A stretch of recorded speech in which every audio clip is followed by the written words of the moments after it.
Welcome to the Red Beard Embodiment Podcast.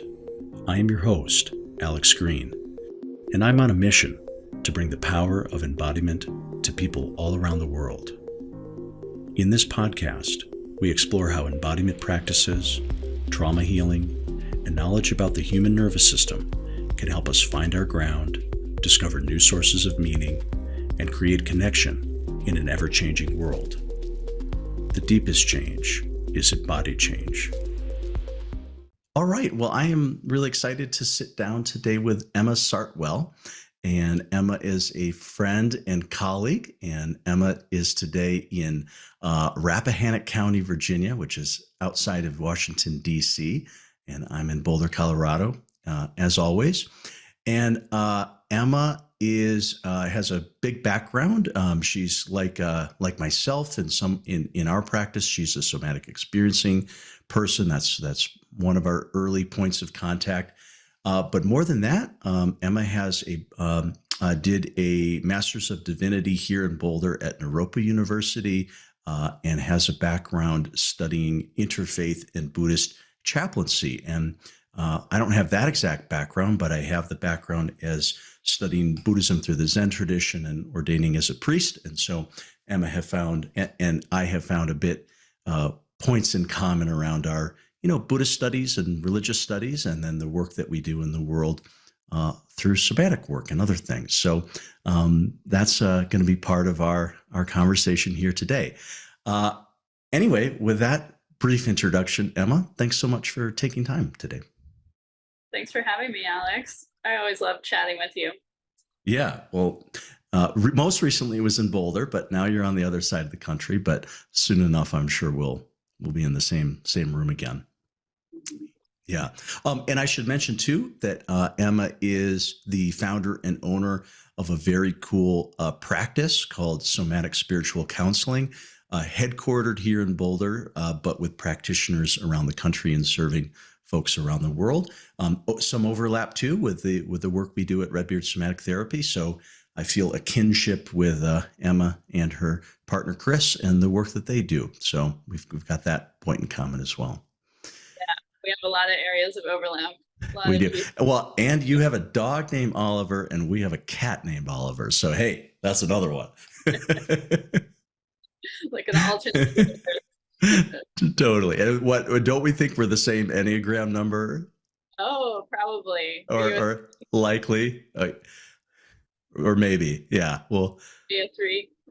Yeah, I don't actually know my number, but a lot of entrepreneurs have the same number. Okay. All right. It takes a certain personality type. Yeah. Very cool. Well, the way I almost always organize these conversations is kind of like origin stories, background, and the overarching theme of this podcast is embodiment work.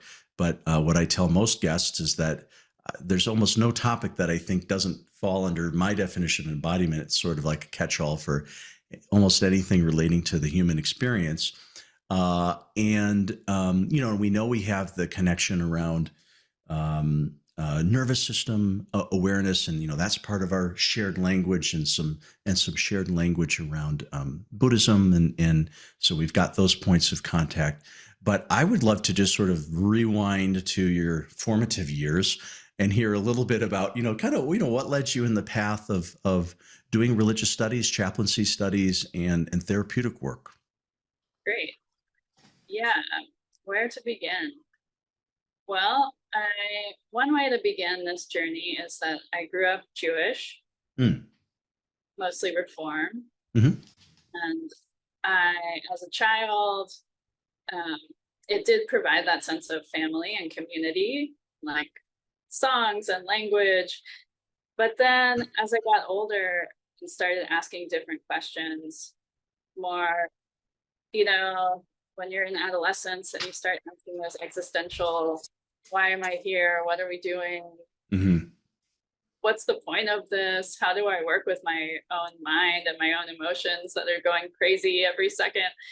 And I found that I didn't have a container to deal with those inquiries. The religion I grew up in was helpful in some ways, but it wasn't touching those questions. Mm-hmm. And I was in New York. I was at NYU for my undergrad, and I felt similarly about academia. Academia is fulfilling some of my needs and some of my intellectual and social needs, but it's not helping me work with being a human being, particularly embodiment. So at around age 20, I feel like I really hit a wall with those questions, and I started seeking. And I started learning about energy work and shamanism and meditation and acupuncture and healing. Just really seeking, like what is out there? What can help me? Can I ask? Can I already interject with a question? My question is based because there's, and I didn't know this chronology for your story, and it's already tied. Like for me, it was 1920. It was academia. You know, so I'm resonating. But so the question that's coming up is, with this initial study into shamanism, energy work, what I'm so curious, what were some of the early hooks? Like, what sparked that? What did you have some, what doors opened that made you interested in that specifically, if you remember? Yeah, that's a good question. It was such an interesting period of my life where so much was changing in my mind and so many doors were opening, and I was like, oh, there's so much more here than I realized. Got it.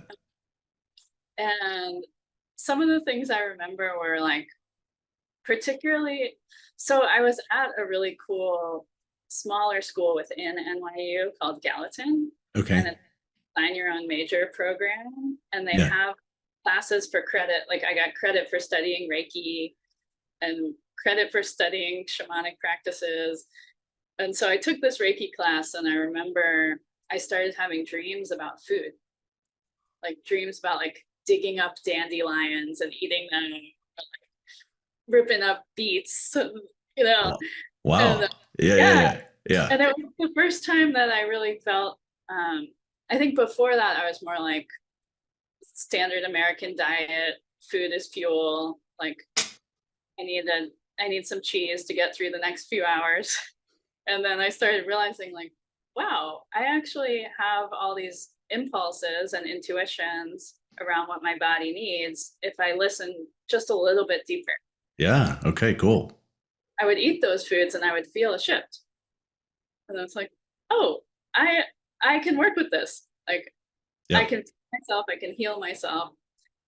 And I had some experiences like that were less physical and more emotional as well. Sort of realizing, starting to unpack, oh, this is why I keep doing that pattern over and over. I'm starting to see more of the map. Okay. And that felt so enlivening.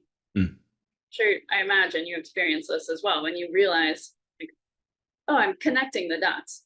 Totally. And even if I haven't fixed the problem yet. Yeah, insight into the situation. Yeah. It gives you so much more freedom. Did it spark any particular early memories for you?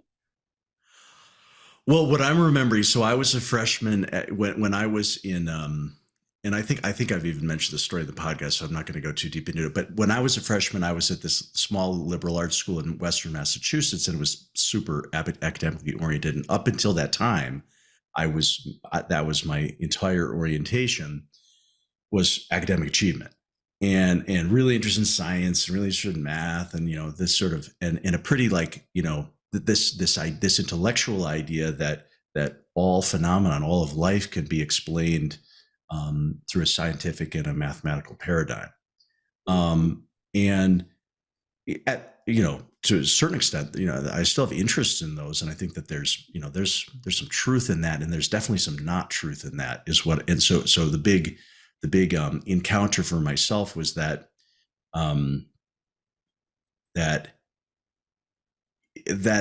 by putting all of my eggs in that worldview basket, I had excluded a huge amount of things. I was the co-founder of the Atheist Club in my high school, and I was pretty committed to a particular worldview. And I don't remember all the cracks in it. It had to do with some of my philosophy classes at school. It had to do with experimenting with psychedelics. But there were a number of things that sort of led me to conclude. But more than those things, it was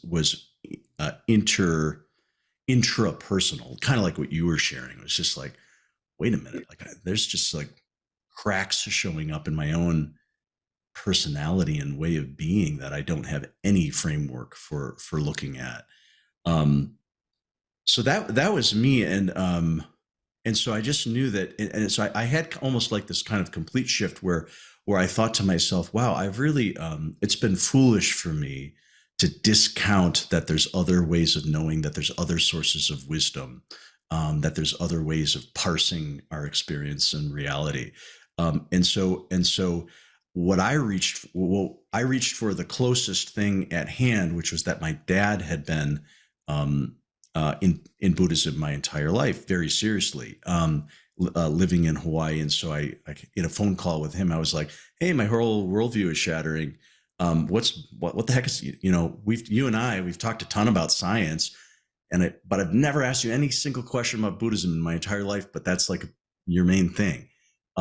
What's all that about? Is that what I'm looking for? And he had a really an answer that I like looking back on it now, which is that, his answer was something along the lines of, I don't no idea to know if that's what you're looking for, but what I do know is the only way to know is it like, I can't say yes or no. The only way you would know is if you tried it for a targeted period of time to find out if that. And so what that led to was a summer after my freshman year of college, when I went to Hawaii and I just did full-time practice for that.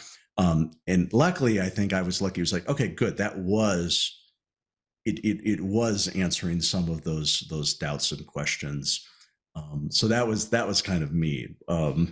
That led me in a very different path. So anyway, thanks for asking. Reminds me of, I had a conversation with my dad when I was asking all those questions, and he's a philosophy professor. Okay. And I remember him saying, scientific materialism is an impoverished system. Uh-huh. And for some reason, that way of putting it just gave me a lot of freedom. It's like, it's not that it's wrong. Right. It may be impoverished in certain ways. Like there's so many parts of life that it doesn't touch. Right. Right. So I also jumped into hardcore meditation retreats, which at first were very helpful. And then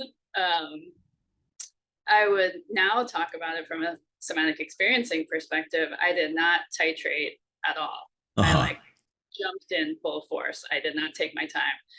And so I had an experience on a retreat that I sometimes call spiritual emergency. Yeah. Where I started feeling like very dissociated and kind of disembodied. And there weren't, I think this is something I've run into a lot that seems to be changing lately, and I hope it's changing.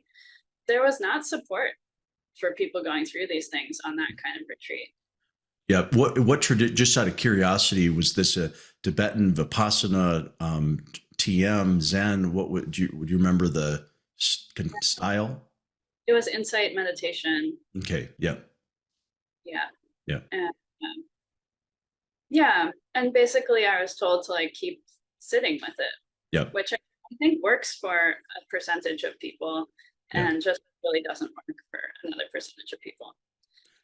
Can we bookmark this topic as a thread for later in this conversation? Because the question I want to ask you a little bit later is if this situation shows up in your practice today, because it does in mine. And so, okay, bookmark. Yeah. Okay. Yeah, that's a great topic. Yeah. Okay. All right. Yeah. Yeah. So. Yeah. And that experience also sort of catapulted the rest of my journey. So it's a seed in a lot of different ways. Got it.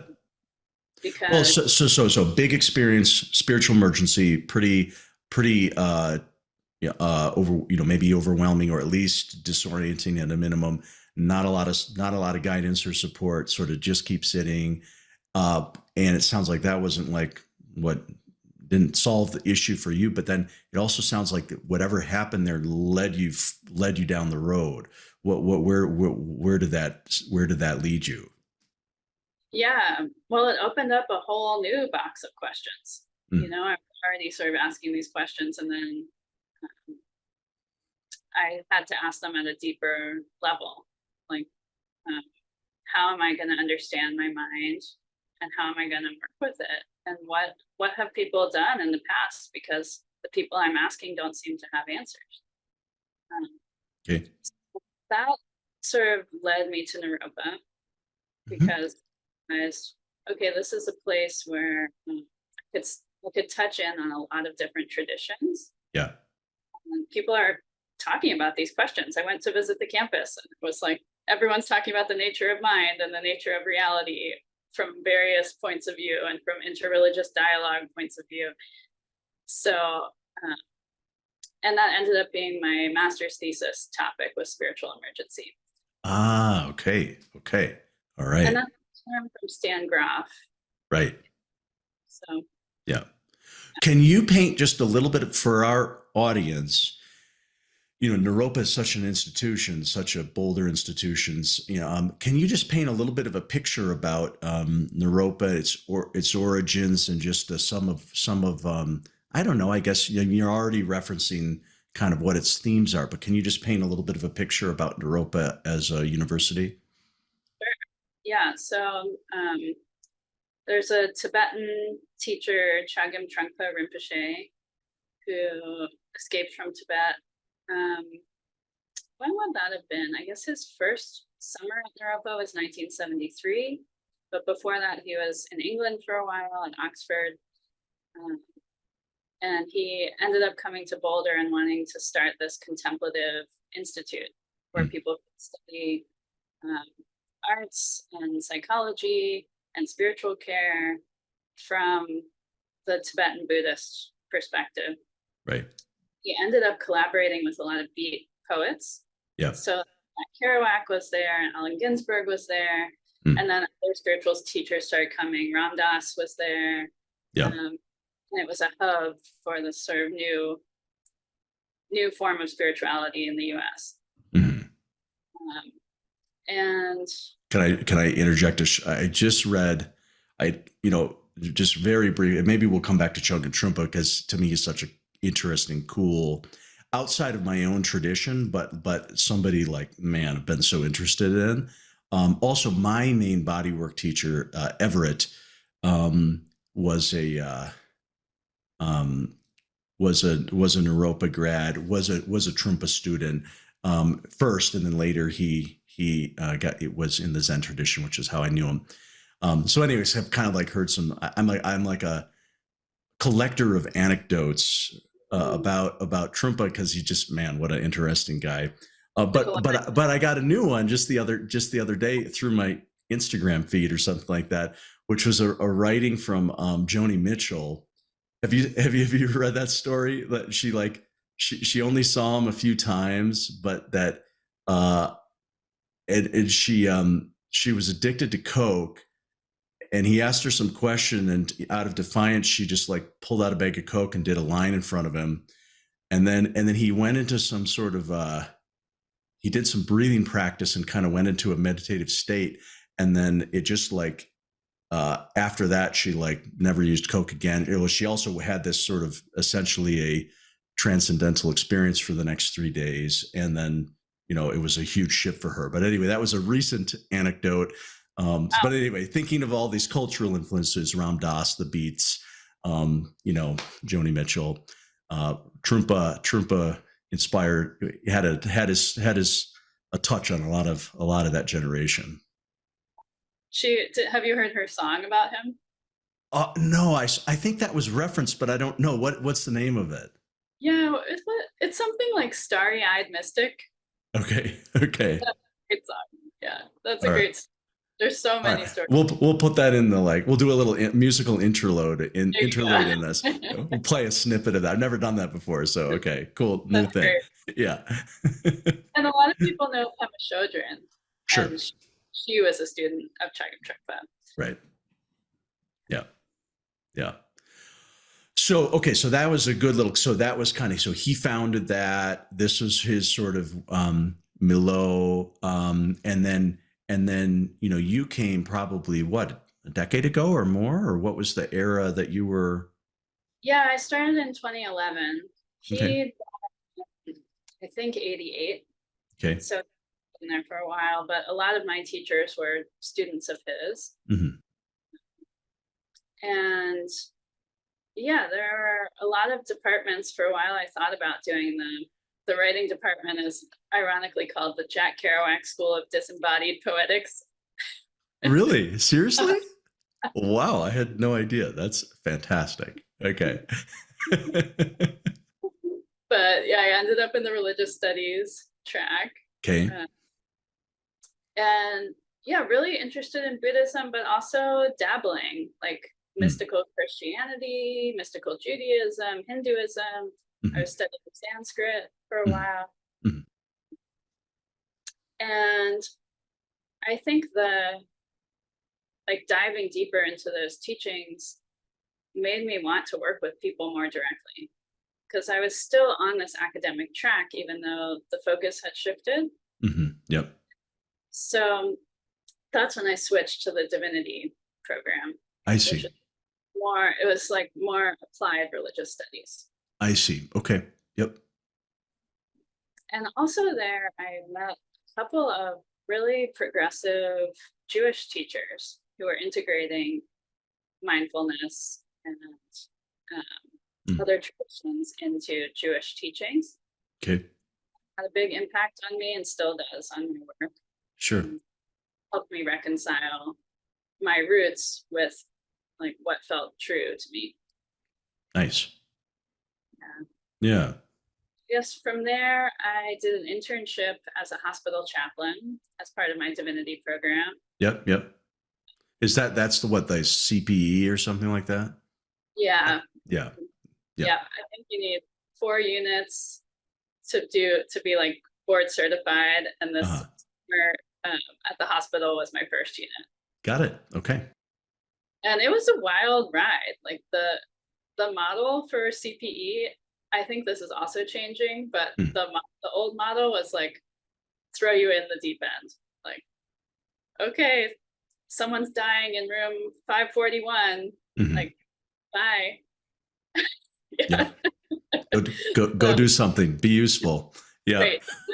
Yeah. Suddenly I had to like dredge up anything I had learned along the way. It was fascinating. Yeah. But I think that experience is really what made me feel like something's missing, and it ended up being the somatic nervous system piece. Got it. Okay. I felt like I could meet people emotionally and spiritually, right, and give them some tools or some framing. But as soon as their nervous system started getting wonky, which was all the time if you're in the hospital, right, I didn't have the tools to contain people. Right.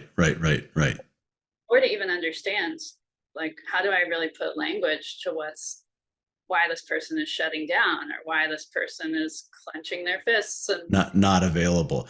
Well, I really like that framing, the framing that you just gave, which is that you knew how to, you had instincts and training around connecting at an emotional or spiritual level. But if the nervous system was dysregulated or wonky, then it's like they weren't available for, like, you couldn't do that thing. Which is sort of the way I'm hearing you share it. Yeah. Okay. And, for some people, I could sort of bypass that. Yeah. Like, they could regulate their nervous system through a spiritual practice, especially if they already had one. Mm-hmm. Prayer or meditation or whatever. Yep. Yeah. Okay. Yeah. Connecting with a higher power. Yep. Connecting with their family. But a lot of people who, especially if they hadn't cultivated a practice, but all of a sudden really needed something. Yeah. It was hard for anything to touch the dysregulation, the wonkiness. Okay. Yeah. Yeah. Interesting. And so you were observing that as a situation. Did you know that there was nervous system modalities? How did you knew what tools to reach for, or how did that? It sounds like that was what guided you towards somatic work. How did you know about it? Yeah, that's a good question. It took me a few years to kind of find it. I'm one of these like perpetual student types, which you might feel this way too. Mm-hmm. So I was always kind of like investigating what else is out there. And in the meantime, I had some marketing jobs. I was marketing for Shambhala Publications and then for an Ayurvedic company. And on the side, like doing my investigations. And when I hit on somatic experiencing, which I think being in Boulder makes it pretty easy to, these things are accessible. Because Peter Levine was probably based. I mean, he was based in Boulder until somewhat recently, and somatic experiencing is sort of headquartered in Boulder. Yep. Yeah. Yep. Yeah. And as soon as I sort of heard the framework of somatic experiencing, it was like a puzzle piece clicked into place. And I don't think it's exclusively somatic experiencing, but the nervous system framework. Mm-hmm. And I was like, oh, this is what was missing. This is what was making me feel unsafe or less than fully competent in those situations. Got it. And then as soon as I integrated that piece with the spiritual care, then I felt like, okay, now I feel safe to see my own clients. Like I can hold them in a way that feels like I have enough integrity. Great. Yeah. Cool. So I mean, I sort of have multiple threads of curiosity, but one curious. So it's sort of like, you wrapped up at some point in your MDiv. You did the, you had part of it was doing the Unitas CPE. You encountered, you recognized the need for nervous system work to so that you could actually serve clients in the way that you felt right for you. You had a job, you were doing marketing. What led you towards client work? Like, was that coincide with the founding of somatic spiritual counseling, or what was it what was your kind of clarity around beginning work with others, and in what setting and things like that? Yeah. Well, another thing that became clear to me working in the hospital was I would see people usually once, maybe 2 or 3 times. Mm-hmm. And I felt like I was really longing to see people consistently over time and build a relationship with people. Yeah. And I also felt like it was hard for me to show up as a spiritual figure. And started thinking like, how can I provide this kind of care? Like I love sitting with people in the difficulties, and I also loved like the emotional parts, the family system parts, the like interpersonal dynamics. Mm-hmm. But as soon as someone asked me to pray for them, I was like, Yep. it's not coming. So I started thinking, and people would say like, did you want me to start the prayer? Right, because there's all these expectations, right, around what a chaplain might do. Yeah. I get it. Yeah. So my wheels started turning like, how can I provide this kind of care in a more consistent way, a more secular way, but I don't have the psychology background. Yeah. And I like having the more spiritual emphasis. So I was thinking about like, well, can I apply the standard psychotherapy model to more of what I do? Yeah. And particularly SE also teaches to work that way. Right. So it felt natural. And I had been seeing clients like just here and there ever since I studied shamanism and Reiki. Sure. And then the last piece, I'm in a group that's sort of like a Jewish mystery school sometimes, how the teacher calls it. And what was the last thing you said? The teacher's name? Is that you said? Oh, I said sometimes the teacher calls it a Jewish mystery school. Oh, but sure. Yeah. It's Zvi is Shalom. And he was a teacher at Naropa. Yep. And a diamond approach person and a rabbi. So that's a blend. Yep. Did a little bit of training with some of the students around like how to work with other students one-on-one. Yeah. And that felt really powerful. Like, especially at first, I was like, I'm really not very good at this, but it feels so good. Like, it feels so there's something here. Yeah. Oh, that's a good sign. Yeah. Yeah. So yeah, I just kind of slowly built up seeing clients and feeling into whether it was right for me or not. And then it was feeling good. It was feeling like satisfying and like I was being of service. And once I set a number for myself, like once I'm consistently at 8 clients or something, then I'm going to put all my eggs in this basket and see if I can make a business that runs. And now it's been almost 4 years. Okay. All right. Yeah. Okay. Very cool. Yeah. Can I, so I'm going to reflect for myself for a moment. It's just some ways can I share a way I relate to what I heard? That'd be okay. Great. Yeah. Yeah. I love that piece about like, you had this sort of, religious studies background. And then didn't you ordain in some fashion as well? Yeah, I went through a Buddhist ordination process, but it was for people who identified as Buddhist, not necessarily exclusively. Like, yeah, I say I'm a Buju. Yeah. And it was for people who had the Buddhist background, but it was really about democratizing the field of chaplaincy. Chaplaincy started as a Christian institution, and so there's a lot of framework within there around what positions you can get when do you get different pay grades, and it's all based on the Christian model. Okay. Huh. Which is very different. Like, being ordained in Judaism or in Buddhism works pretty differently. Sure. And there's not necessarily the same roles. Yeah.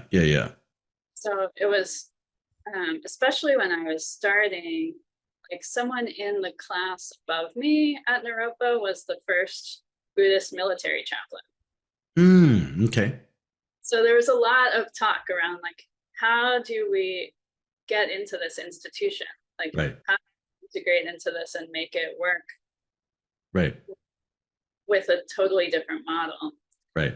So the ordination helped me like have more doors open for me in chaplaincy. But I also took refuge vows and bodhisattva vows, and I feel committed. Yeah. Well, right. Well, so that was kind of the comparison I was noting for myself is like, similarly, so I did a 3-year monastic training, at a Zen temple. That's sort of the traditional prerequisite for ordination, and so I did that. And like my identity as a priest is like really strong to me at a personal level, but it was sort of like it was not really the professional role that felt right. Like, I mean, it's not something that I hide, but but this idea of like, okay, well, are you praying for me? Are you doing are you doing a blessing? Like, what's are you telling me what's right and wrong? Was not what was sort of like organic for my own way of being service, at least from like a livelihood perspective. And so, for me, it was first body work and then later somatic experiencing and whatnot. But then, for me, is still my interest is sort of the same. It's like, my interest in body work and somatics and all of that arose out of an interest in studying the self through a meditative lens. That's definitely what inspired all of the work that I do and the work that I do. But yeah, I much rather be in that in the therapeutic relationship of support, of listening, of providing a space, of being able to hold multiple perspectives, not adjudicating what's right and what's wrong, but just creating a container. And so I guess I feel like I'm hearing some resonance in how you kind of had to navigate those identities for yourself. Yeah, it's tricky because they're overlapping. Right. They're overlapping roles. Right. Like being even a traditional therapist gets some of that. Like I've heard people say therapists are the priests of our culture. Of this day and age, right? Yeah, and you get those projections and those expectations.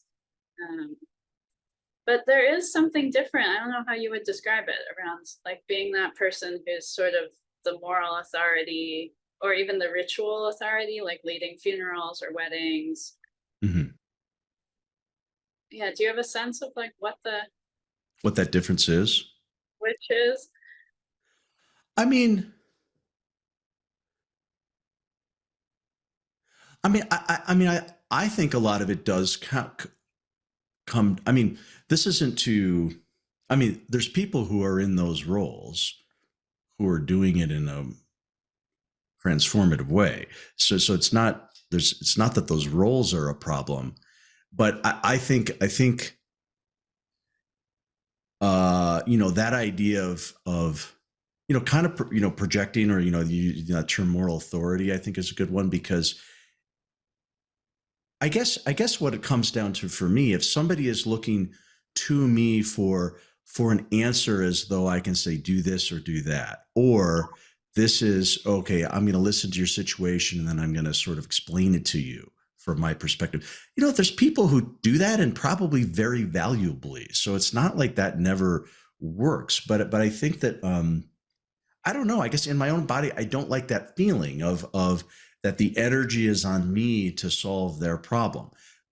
It's more like, no, okay, I'm very much listening to what's going on for you. I'm really hearing it. I'm feeling it in my body.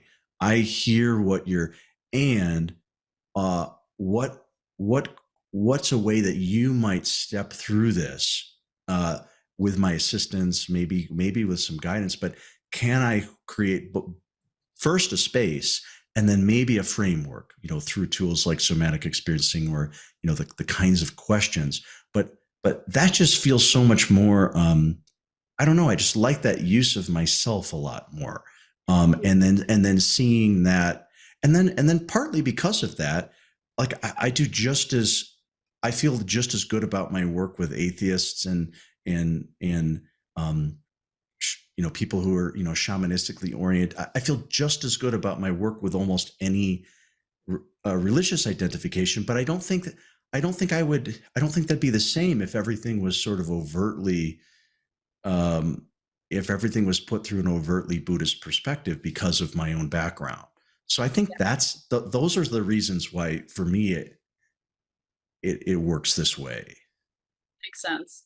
Yeah, I feel like I've seen people who are such great educators and great, I almost want to say performers, like charismatic people, and who can inspire others in this almost like parental way. Sure. But it's such a particular role, and you have to have a certain personality to enjoy it. Yeah, totally. I mean, like this guy had this guy had that personality. Yeah. Well, I wonder,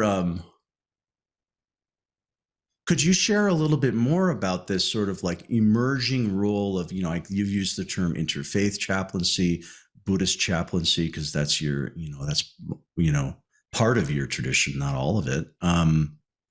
But in how, the first Buddhist chaplain in the military, and just to share, like my own dad, who's a Buddhist teacher in Wisconsin, and he got really interested in chaplaincy. He didn't do board certification, but he did 1 unit of CP. This about 10 years ago, or maybe a little more.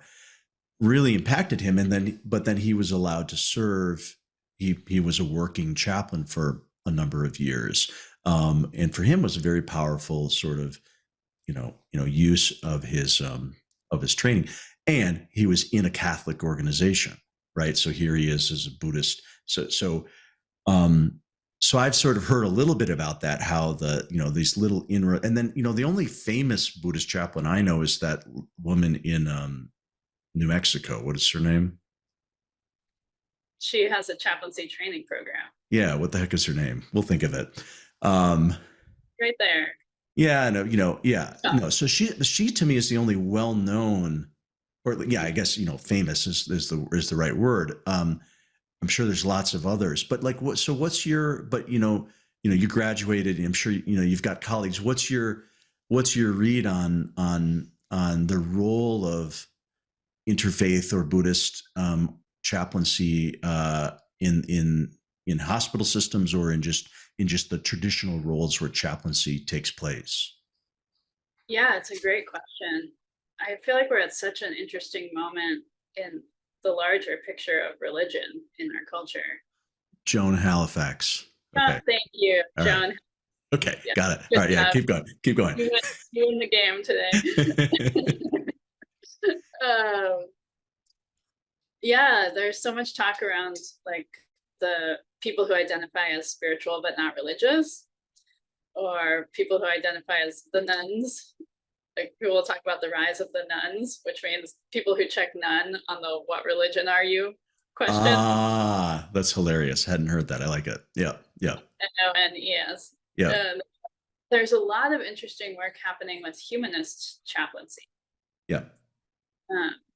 And I think there's a lot of people asking these questions around, like, what does it mean to provide or receive spiritual care if you're not in a traditional institution? So even a lot of Buddhist chaplains are in an environment, some of them are in a Buddhist environment where there's shared language and shared expectations, but a lot of them are completely, they're like translators. Like, how can I share what I know in a way that this person can receive? Yeah. And same with interfaith or humanist chaplaincy. And it really, I think it forces individuals and institutions to question, like, so how do we define spirituality now that these institutions are breaking up? We can't fall back on, like, a lot of the patients in the hospital would be like, oh, I was expecting like someone about 40 years older than you and male and like some white hair. And a collar. Yeah, it's like, sorry, you got me. But it's becoming more and more common. Yeah. Yeah, I think we're in a really rich time for chaplaincy and spiritual care, and also psychological care. Yeah. Could you share a little bit more? You told us about how you got led into private practice, and that when you got to a certain point, you were going to kind of go all in and start the business, which you have, and it's going strong. Can you share a little bit more about who are you serving these days? What's the makeup of the kind of work you're doing these days, in terms of, it sounds like a largely spiritual focus, but maybe not exclusively. And then I'm gathering a nervous system, a somatic component, but what's an up to date description of the kind of work you're doing with people? Yeah. Well, a lot of people who find me are attracted to the title, the combination of somatic and spiritual. Sure. So, I get a lot of people who are trying to work through some kind of trauma and they've heard about somatic work, or their CBT therapist recommended somatic work. Mm. And not everyone has an interest in spirituality, but a lot of people are meditators, or they're interested in mindfulness, or they have, sometimes the trauma is spiritual or religious. Right. And then there's a number of people, like you mentioned, with these spiritual emergency type of experiences. Right. Particularly people who have had a big cathartic experience, whether that's on a retreat or with psychedelics, or Yep.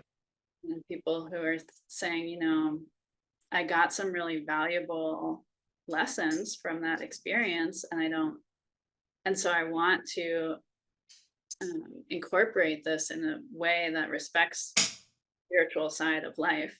Yeah. But it needs to be like I need to get back in my body.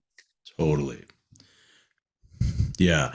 We had bookmarked that. Let's dive in on that, because that's a big thing in my world too, is supporting that sort of a thing. And you mentioned cathartic experiences could be in a retreat setting. I see that a lot. Yours was in the insight, meditation thing. Was it just yesterday? I can't remember. Just this week sometime, I was just looking at that. Same thing, power, spontaneous movement and things showing up, and then, but not, that's what it was. They were having a lot of spontaneous movement during the meditation practice, and associated, sort of psycho-emotional phenomena. And teachers were like, okay, but like, had a little bit of guidance, but not much, not a lot. So that's a story I've heard, a few dozen times by now. And I follow it. I'm sure you probably know it more than I do, but what is that, that organization, the Dark Night of the Soul Project? Do you know what that is? Yeah, I'm not super familiar with it, but there's a couple of there's another one called Cheetah House.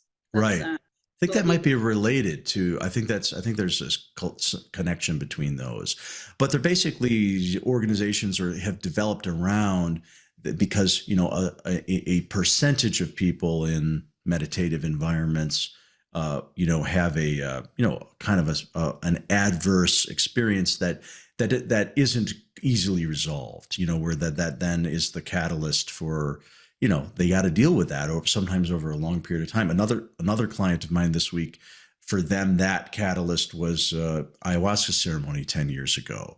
And there took a couple years to sort of heal the really acute aftermath of that, which was depersonalization and derealization and stuff like that. But now they're on a more ongoing journey to how to stay. And like you just shared, it's like, on the one hand, there's some, this person who I'm referring to right now, there is some positive that came out of the experience, but definitely some pieces that needed putting back together in a non-trivial way. Tell me,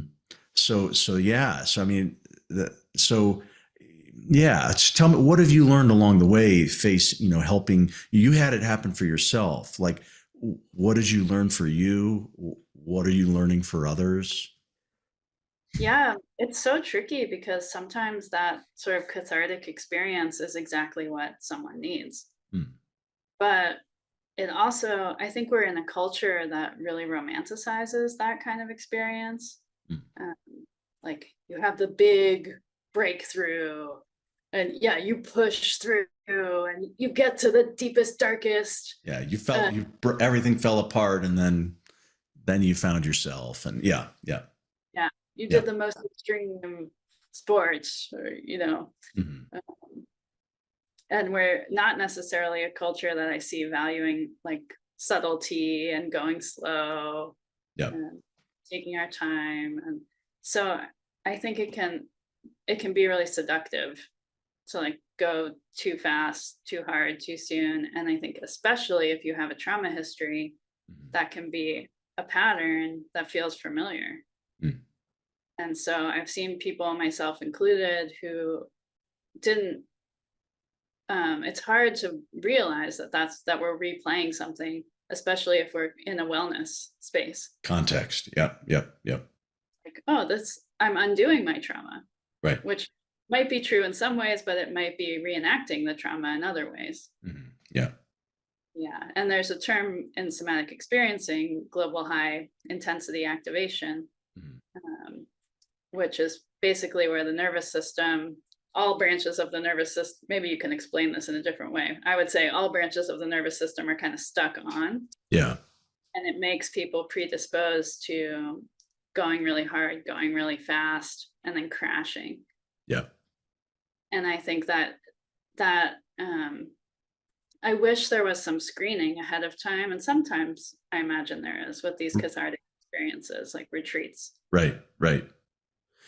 Yeah, exactly. And it's almost anything can, that's the thing. I mean, yeah, it's a tricky situation because, I guess I'll use the example of TRE. That's one of the modalities that I use, tension trauma releasing exercises. And it sometimes gets a bad reputation within the somatic experiencing world as being too cathartic, being too that the risk of having a too big and too overwhelming of an experience. And I push back against that because the way we teach it now is pretty dang trauma informed.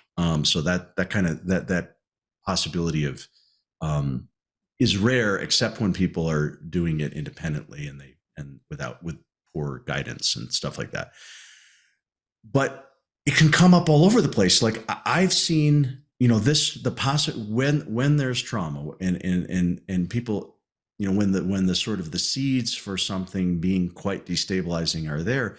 I mean, I've seen it happen in yoga classes. I've seen it happen on meditation retreats. It's probably happened in dance classes. It's definitely happened in TRE settings.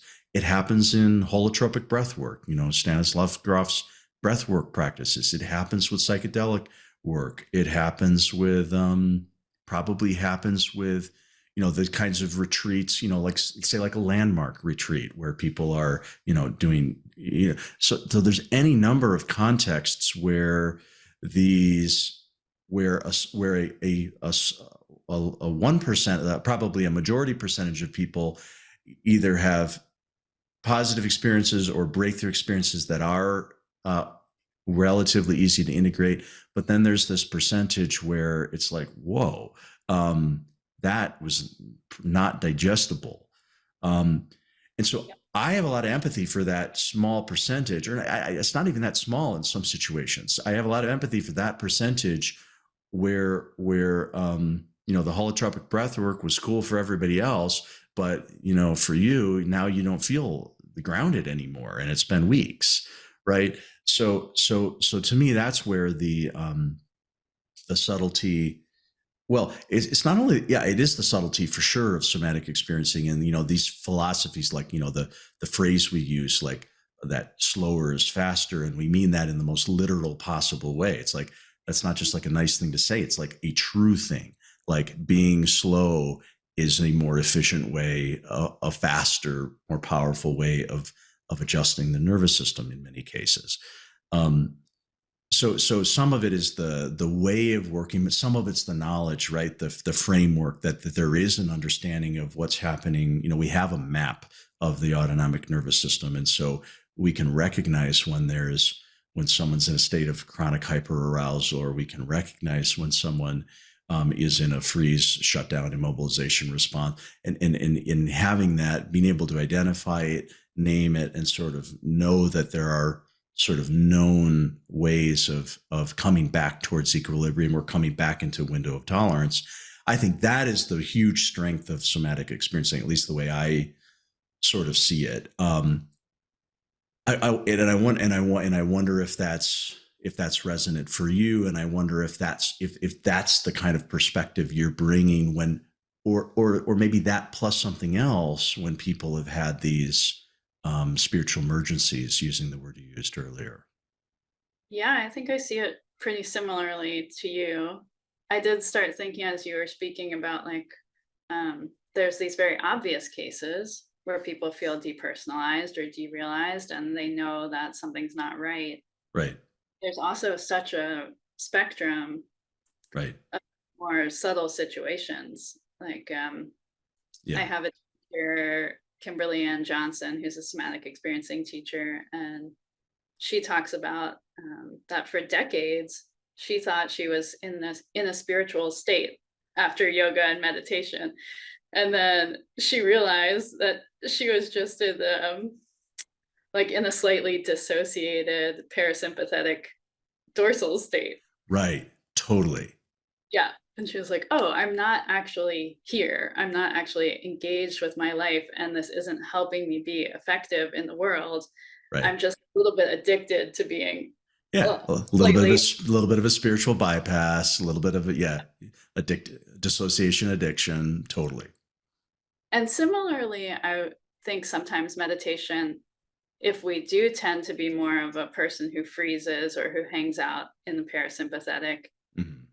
a lot of types of meditation can just reinforce that and Sure. can make us less able to engage when we need to, or activate when we need to, or fight back when we need to, Yeah. or even Mobilize. Yeah. mobilize. Yeah. Yeah. Yeah. And it can sort of train us to be less aware of our own impulses or preferences or even sensations if we're just like coming back to one thing over and over and ignoring. Mhm. And that can feel very comfortable if that's sort of like our coping mechanisms. Mhm.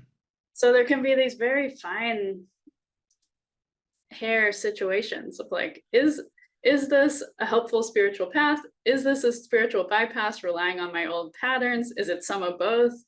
Totally. No, it's really wise to identify that. Yeah, of course, there's the really obvious spiritual emergencies where they need some kind of additional support. But you're absolutely correct that there's these,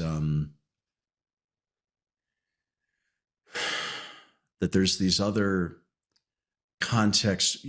Yeah, I like that. I like that framing of things because it's that too has come up for me a lot. And where the question that the person might be coming in with isn't like, help, I'm broken, but it's okay, well, I've done a lot of this and I love it. My sitting practice is my rock.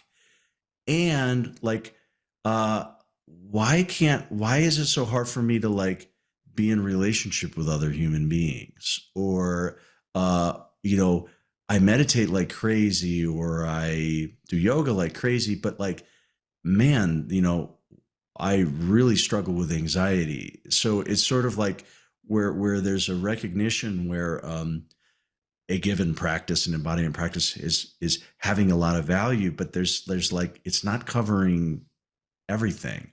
And yeah, and so I think you're right that's another zone where some nervous system work can really round out somebody's understanding of themselves, connection to body felt sense. I love the phrases you used. What are my preference? Can I fight back when necessary?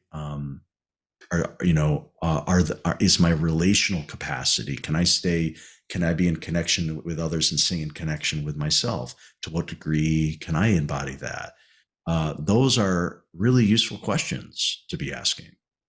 And I think especially we were talking about the benefits of this interreligious, interspiritual context that we live in. Most of us in this culture, in our demographic, live in that kind of world. Yeah. There's a lot of beauty there and a lot to explore and to cross-pollinate. But I think it leaves more space and more possibility for running into these dead ends, or these like spiritual cul-de-sacs. Mm-hmm.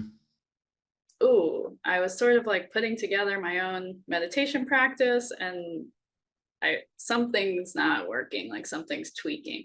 Mm-hmm. Mm-hmm. Mm-hmm. Totally. Yeah. I mean, and then what I was going to ask you is, I guess, on this theme of spiritual emergency or cathartic experiences, like, I was kind of like, what have you learned? What have I learned working that? One thing that I come back to now is, or a way that I think I can be of service, and I'm guessing this is true for you too, is I now lean a lot into that. Hey, let's lay a foundation. Okay, so you've done this thing, or you want to do this thing, whether that's psychedelics or a meditation retreat or something that's going to be, maybe a big experience for you. Hey, let's do some skill building here. Like let's and I really like that, because I really like it when people that I've worked with now go into experiences with more self-awareness around monitoring their nervous system, knowing what are the things that might, create regulation in real time, whether that's orienting, whether it's connecting to body sense, whether it's giving more permission around freedom in their movements or their breaths, or just little things that they have learned help them stay kind of present and well regulated. So I'm really enjoying doing like sort of like prep work was sort of like an area that I enjoy, but I wonder if that comes up for you. Yeah, I love that way of thinking about it. And I think it makes so much sense, because that's sort of the opposite of diving into the deep end. Right, it's like, right. how can we walk down the stairs? Yeah. Yeah. Yeah. Maybe you just named them, but I'm curious, like, what you think are the most important skills for those kind of experiences. Well, I think I mean, the skills I mentioned were like self-regulate, things like, yeah, body sensation. Can I feel, how am I supported on the chair, the ground? Permission of movement. Yeah. Like my whole, when I'm with any new client, I have this whole little spiel around, like, when we do somatic work, we want to like throw all the rules out the window about like, you should sit a certain way and we need to make eye contact. And, if you're going to yawn, maybe you got to suppress that, because, the person's going to think you're tired or bored or something. So I kind of have this whole philosophy early on. It's like my first kind of like lesson or ground rules is that, like, in this setting, man, like, you might want to slouch, you might want to sit ramrod straight, you might be fidgety, you might take 10 big breaths in a row, your eyes might want to close, and that there's like this okayness with all of that. So like that's one thing I think is sort of like this sort of like that you can listen to your somatic impulses, and unless there's some reason not to, you can follow them. They're allowed. All these things are fine. In most settings, they're more fine than we realize, and if we let them be there, we're more comfortable. And so that's sort of like one thing. But conceptually, there's one that I really resonate with. The conceptual one is, I'm just a big believer in this. I really do a lot of teaching around the concept of agency, and that agency is this ability, this felt sense of choice, of I'm choosing this or I'm choosing that. And so much of childhood is without agency, so much of trauma is without agency, so much of acculturation limits agency. And so like that's just one theme that um I think a lot of people can do a little bit of work around, can start to recognize when how good it feels when they can do those little check-ins, like, as is this, am I in a state of agency right now? Am I in a, is it sort of like consent, right? Am I in a state of saying yes? Do I have am I in a state where I could say no? Am I in a state where I can ask for what I need? Am I in a state where I can say, this isn't working for me, what needs to change? Am I in that state? So I think that's like a theme I like to bring in, because I think if you carry a sense of agency with you, I mean, certain things, yeah, if you're going to have a big transcendent experience, it might involve letting go and surrender. So I'm all for that. There's some spiritual emergencies or psychedelic emergencies. Surrender is going to be a piece of it. So it's not about, my definition of agency isn't about ego control. But And it's, hopefully you're choosing to surrender. Right. Absolutely. Exactly. Right. Is this what I want to do right now or not? Because, and, coming back to this thing about TRE and whether it's too much, what a common instruction I give, because TRE, I really, to me, rarely is it a abreactive experience. It might, there's processing, sure. But what I always say to clients is listen, uh, I care about today's session. I hope it's a good one. I hope some really cool. I hope it's a good one. But more than I care about what happens today, I care about the next few months. I care about, and so what that means is that the person stays within a zone of choice around. Okay, well, what am I going to work with today, and where am I on my edge? And this feels really good that I'm getting in touch with this grief. I'm going to be with this right now. Or, ooh, wow, I feel that. And I'm curious about it, but you know what? I do not have what it takes to go forward with that right now. So I'm going to step away. I'm going to integrate. I'm going to self-regulate, and I'm going to sort of live to go another day. And there'll be another time when I can approach that again. And so that's my own attitude is around this topic of agency is, sometimes it is the moment to go for something. But yeah, make sure that's your choice on your terms, and that that's not being forced, and that the conditions might be right on this occasion, and what maybe is called for is to call it and come at it again on a future time. So I guess that's a bit of my thoughts around it. Yeah, I love the skill building that you're talking about, because it also makes me realize it puts into a larger context, I think, what we're talking about, where to me, these are all skills for, there's so many times when we choose to have a disruptive experience, like whether that's doing a medical procedure or having a wedding or going to therapy. Like, we know something's going to be disrupted and we're choosing to go into it. Right, or right. a psychedelic experience, and we might not know how disruptive it's going to be, Right. but it's the same skills.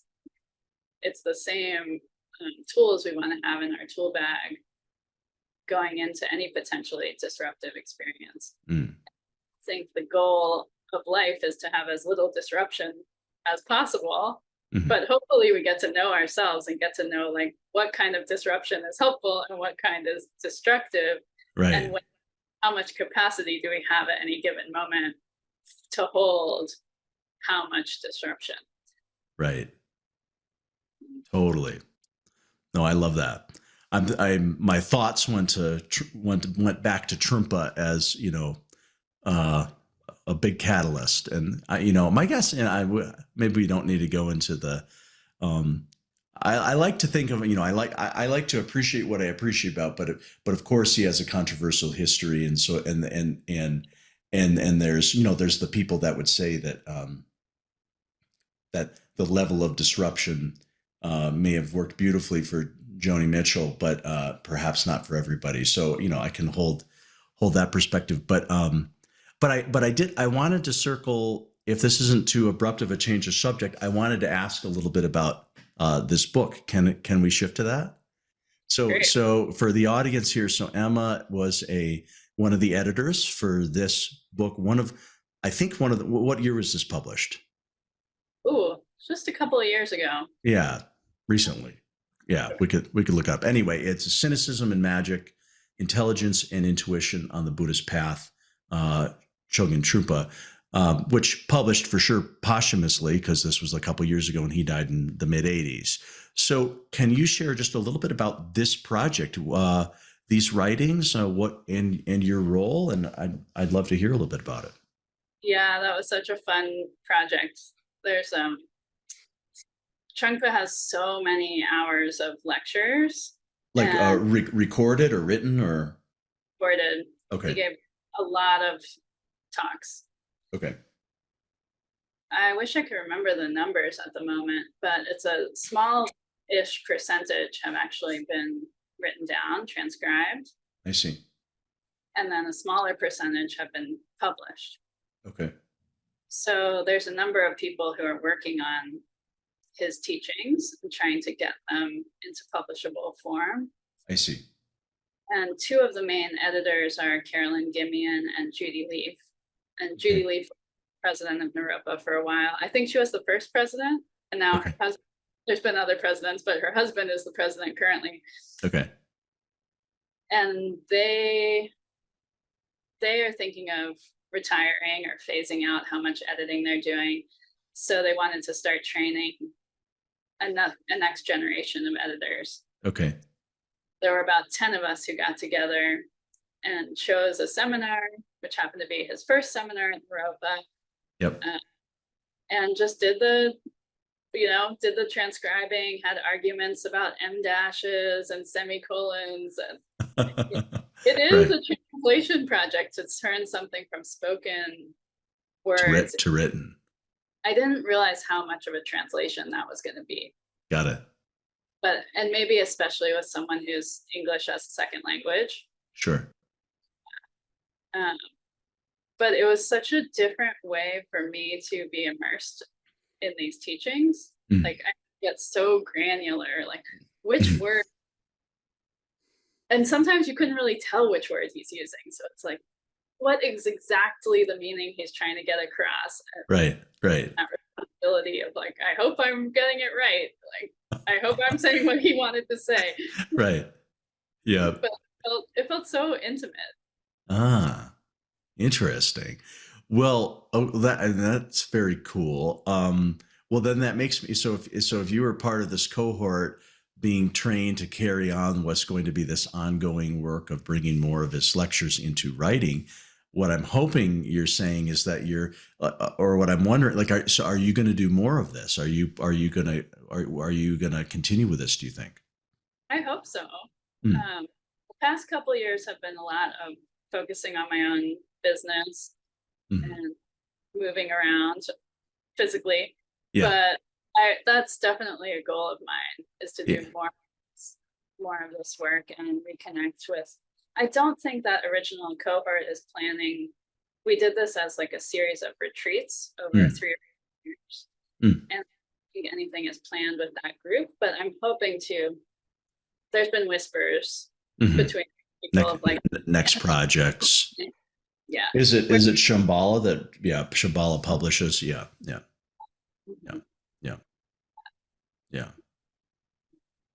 Cool. Is there any in terms of this actual seminar that he gave, were there any themes or anything that's sort of like, oh yeah, this is a little slice of that seminar series that, really spoke to me, or I don't know, is there any little nugget in there that you want to share? It's so rich. He has a section about like sort of what we were talking about preparing the spiritual path, and he uses the metaphor of like getting on a plane, and he's like, listen to the instructions, like put your seat back up, tray table in its right position, put your cigarette out. There's a lot of cigarettes in his examples. Yeah. And like, how do we get ready for this plane to take off? Like, what's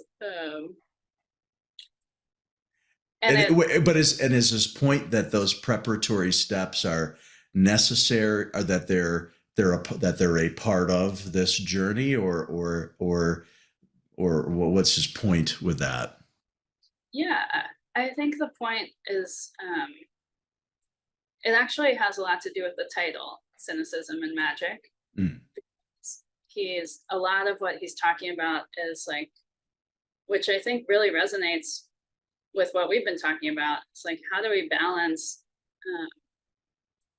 how do we have magic in our lives and open doors without losing our cynicism, which in this case, what I took from how he means it is like keeping our feet on the ground.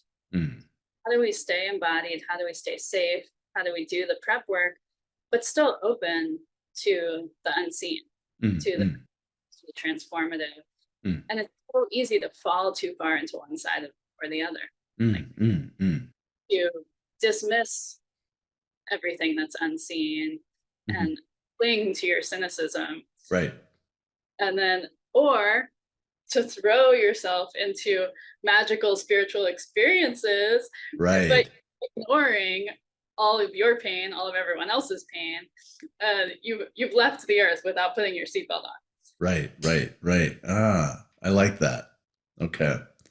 Yeah, I like that. Yeah, no, I feel that theme, with yours and my descriptions of our origin story, you can feel how much those two dimensions played a part. Yeah. He's an interesting figure. There's been, and then his son, the son, there's been a lot of controversy around him, international. Yeah. So, yeah, and that's, I'm not sure exactly like where I would put myself in that conversation. I've gotten so much personally out of his teachings, but I never met him. I was never in those circles. Yeah. So, but it seems like there's more and more consciousness around things like power dynamics and teacher-student relationships. And I hope that the conversations can be had. Constructive. And that it doesn't mean that the teachings are thrown out. Right. Or that the teachings are clung to at any cost either.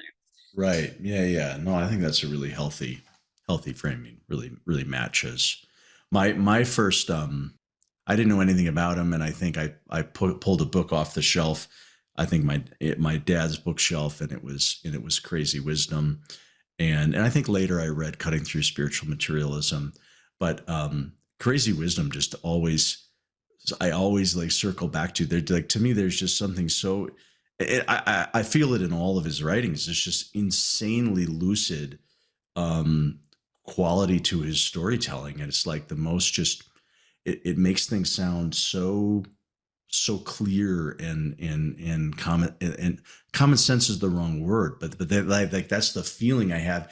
Even though he might be using words all this stuff about the life of Padmasambhava, who I don't know who the heck this, like, zero connection culturally, historically, yet somehow I'm like feeling something. So yeah, I mean, I've been very influenced by his writings. It's pretty amazing how he was able to come from a traditional culture in Tibet and just land in the Western 70s, and the way that he got it, and was able to speak to people meet them where they were. Pretty amazing. Like, I can't imagine the opposite, like going into Tibetan culture and speaking in a way that Tibetans would understand. Totally. No, I completely agree. No, really, really unique, amazing ability to do that. Yeah. Wow. I feel nourished and rich with this, and energized by our conversation today. Big appreciation for doing it. Is there anything you feel like we haven't, anything we missed, or that we need to include, do you think?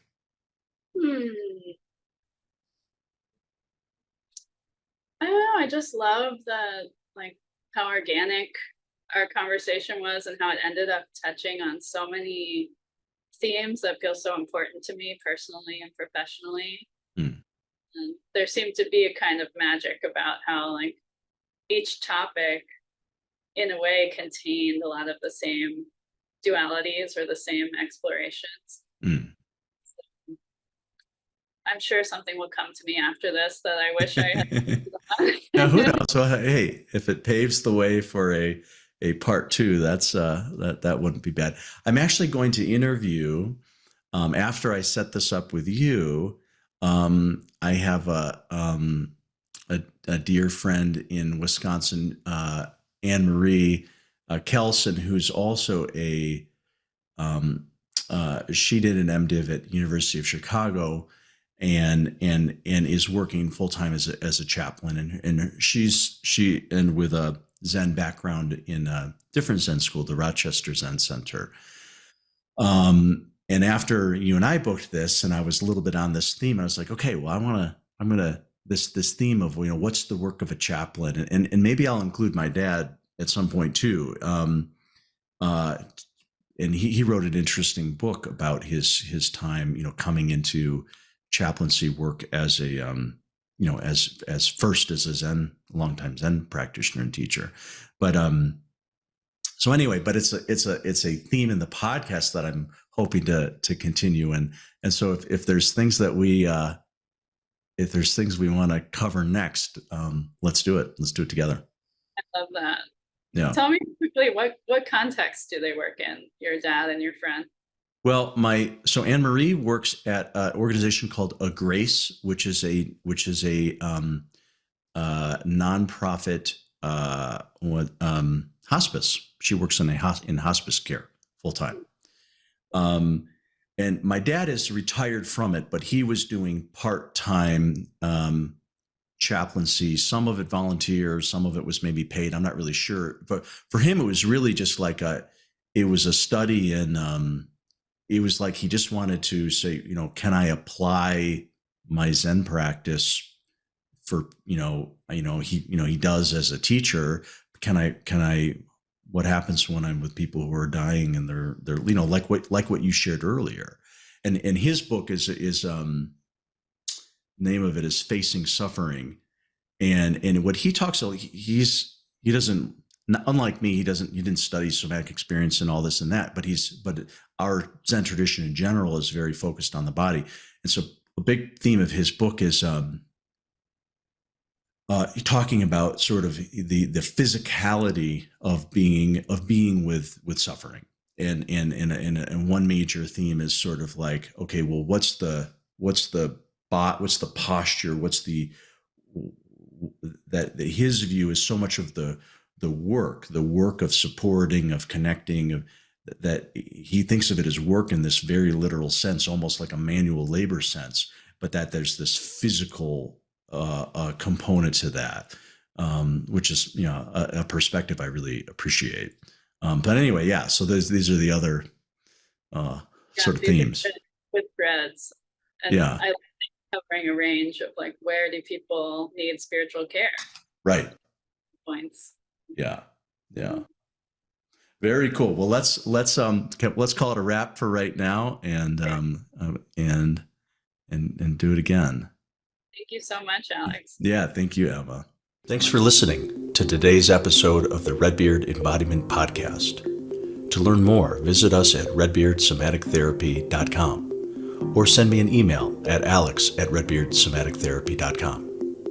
If today's conversation resonated with you, help spread the word by subscribing and sharing with others. Hope to see you next time.